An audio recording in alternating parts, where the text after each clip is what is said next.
Welcome Kepler Bradley to the Inside Word. Thanks, mate. Thought I'd get my mate from Essendon days. It's fair to say that you've come a long way since you were 18 and a skiddy 88 kilos at Essendon into now the big fridge. Now talk to me about your pre-season. You slimmed down over the summer and I've spoken to you about your 4 weeks it was on the sidelines while we were doing some running drills. Do you want to elaborate on that and let us know what you did, and even from a diet perspective, because you have shedded a few kilos and that six-pack has come out. It's been hiding for a few years. But first time in 6-7 years, I reckon. Yeah. But it's come out. Last year I was playing at about 104 kilos, and the coaching staff wanted me to lose a bit of weight, and obviously we had the 8 weeks off, and I came back at about 106, which wasn't good enough. And the coaching staff and the fitness staff came up to me and said I needed to be under 100 kilos, especially with the substitute rule, and blokes are covering more Ks and a lot quicker, so you have to be fitter, and we thought it'll be a good thing for me to be under 100. So for about 3 or 4 weeks before Christmas, I actually didn't touch footies, as you know. As the boys were doing their training drills, I was running around the edge of the oval trying to clock up Ks, and also with that I was running 3 or 4 times a week flat out with no footies, and then on top of that I was taking photos of all my food, and wasn't allowed to eat carbohydrates, and really looked after me what I was eating so I could lose the weight that I needed to. And now I'm about 99.5 kilos to 100, and I feel benefited from it. So. Yeah, definitely. Well, your football's showing that. There's no doubt about you covering the ground really well. And you don't get enough credit, and I think you are starting to get that credit just for your intelligence as a footballer. You're going in as a backup ruckman, very competitive in there, but also knowing when to run forward and playing a really good role down forward and kicking a couple of snaggers yourself. So you've set a few up for me, mate, so happy days. Yes, that's the plan down there, that we share the footy. But it'd be interesting to find out how your energy levels and everything were, because obviously we train, and the demands of our bodies throughout the pre-season and not having carbs. Did you find that made a big difference to your energy levels for training? Yeah, mate,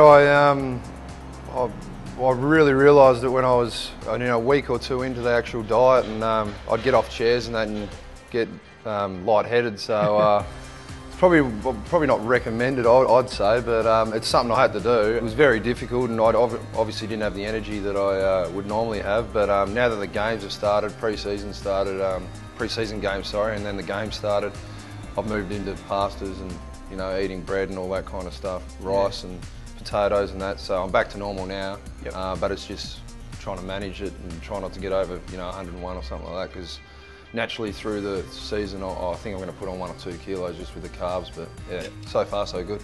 Yeah, well, it is hard. You spend probably 5 years of your first part of your career trying to put on weight. Yeah, and then all of a sudden the second half of it you're actually trying to lose it off, all. How are you finding the role of being able to play as a backup ruckman? And maybe just elaborate on that work rate that you have to be able to play as a ruckman and then push forward. Yeah, well, the game's changed now. Last year I probably would have played 65–70% of the games that I played, and now I'm playing 85–90%, and that's the same with across the board. Every player has to play more game time, and we play more in a three-quarter ground type situation now, so all the forwards have to push up all the time close to the ball. So you're obviously covering a lot of ground that way. But Spider, Aaron Sandland, Spider, he's phenomenal. Like, he'll do 85–90% in the ruck, in the middle, runs around all day, takes on 2 or 3 ruckmen at a time.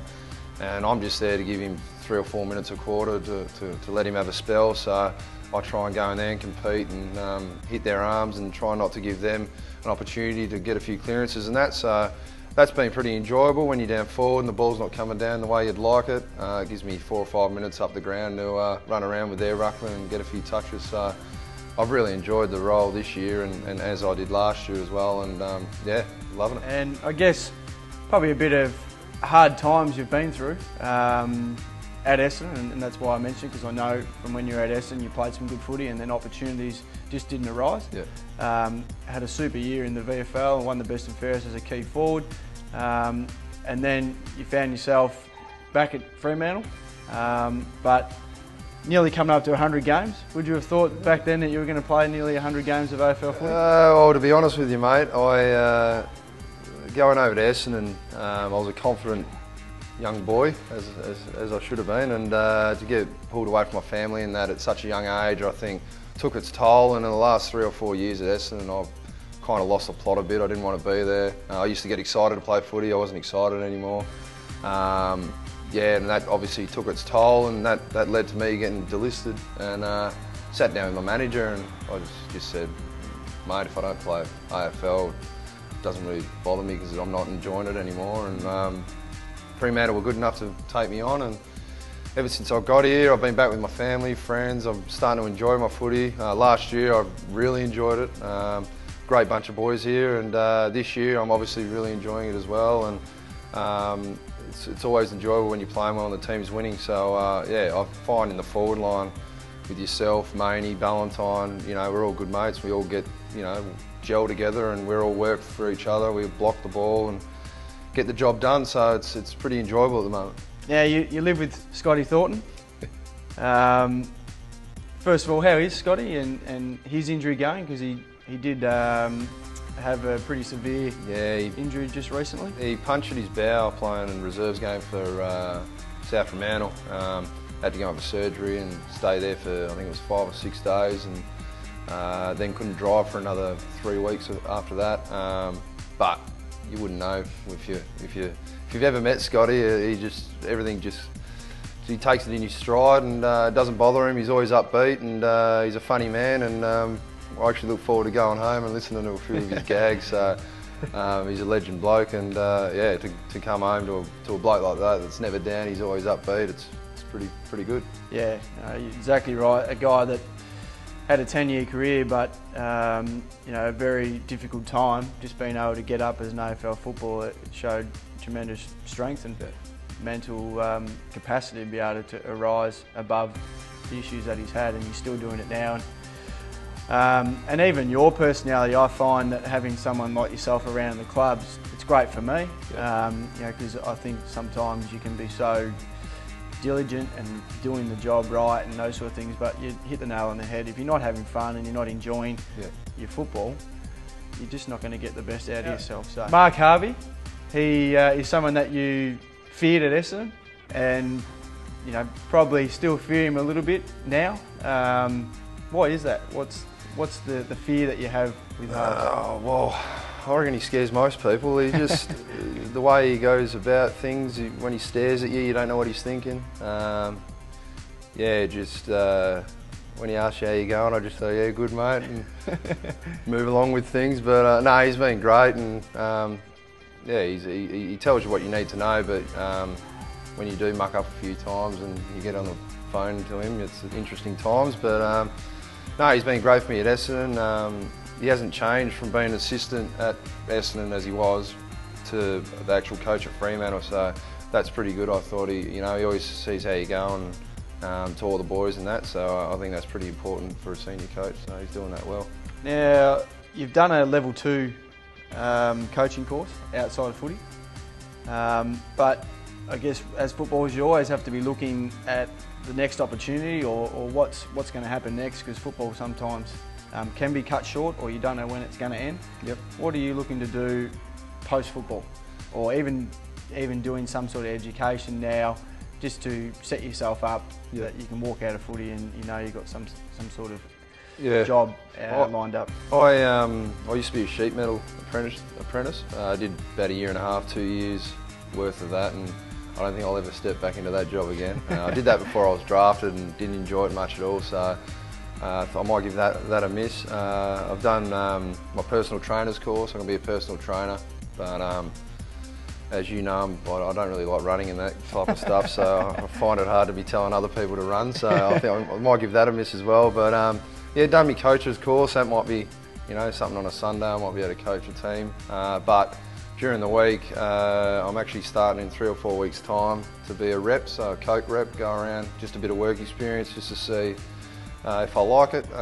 You know, I've liked the idea of hopping in a car, driving around, meeting people, trying to sell something, so I think I can talk with the best of them, so I think that might be good for me. Now, do you think that whilst your football has certainly improved and you've learnt a lot of things along the way, it's probably fair to say that you've matured too as a person?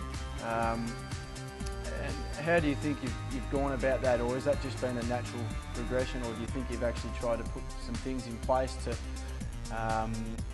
fast track that, or is it just something that's just happened over time listening to others? I just reckon from my experience at Essendon, I've come back here and people tell you footy career like goes with the blink of an eye, and you don't really believe that, and no one does, but it actually got taken away from me and then I believed it. So I reckon just like maturity in footy, I'd stay back behind.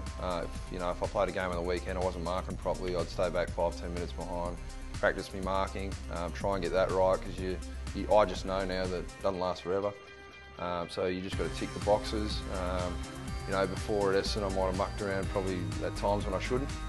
So I pretty much, keep it to maybe a few jokes when we're having a shower and that type of stuff. But as soon as we're training, it's full pelt. So yeah, I just think maturity in footy after training, that I look back on the week before, and if I'm kicking the ball inside 50, not as good as what I'd like, I'd pull the coach aside, do a few of them after training until I'm happy, and then off the track. Going back a few years now, you were actually nominated for NAB Rising Star, which probably a lot of people would probably forget that. But now, obviously, your football is certainly getting back to that level, and you're 6'6", as mobile as any other 6'6" going around and kicking goals. Can you think back to our club now, a newcomer that's coming to the club that is going to be impressive going forward, or the next debutant for our club? We got so many young kids at Freo, as you know, mate. I'll name the obvious ones, but Fife, unbelievable. The way he puts his hands up and takes a mark, I still don't know how he does it sometimes. Hilly, give him the ball, let him run with it. Yeah, he's going really well. You've seen Morabito with a knee, unfortunately, but obviously an unbelievable talent. We've got a young bloke that we picked up this year, Jaden Pitt. Kicks the ball unbelievably well. I don't think I've ever seen him miss a target, so he's played a bit of footy for us lately, and I think he's going to be one to watch out for. A little winger, a half-back type that just doesn't miss a target and pretty composed for a bloke that's just come out of the TAC Cup, so I think he might be impressive and one to watch in the future. Excellent, mate. Well, thanks for coming on the Inside Word. You've given a lot of the viewers a little bit of an insight to a more serious Kepler Bradley, and congratulations on your year thus far.